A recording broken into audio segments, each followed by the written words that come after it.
So how to minimise CGT on the sale of an overseas assets and funds transfer. And a layer of rules that decide whether you're a tax resident or not. If you're a tax resident, it's better because the tax rates when you're a resident are better than if you're a non-resident.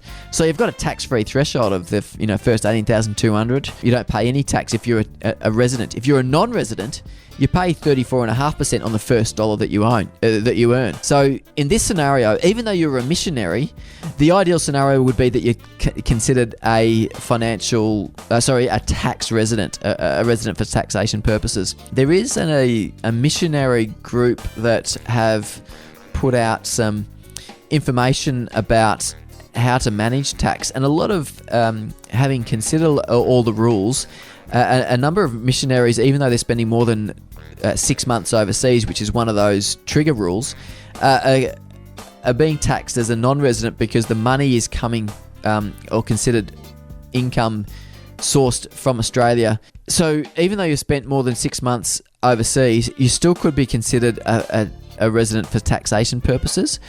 So I would touch base with an accountant to consider that. If you are selling an asset, it is better to be a resident for these taxation reasons, but you still can apply the rules and contributions to super under both scenarios. The capital gains tax is, assuming the asset's in Australia, the capital gain is calculated in the same way as if you're a non-resident and a resident.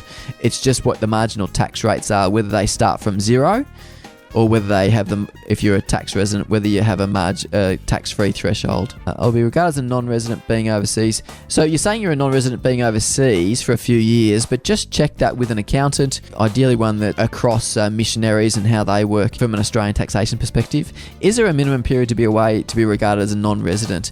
Often there's the 6 month rule, as I mentioned before. If you've been overseas for more than 6 months, it's often a trigger for being considered a non-tax resident.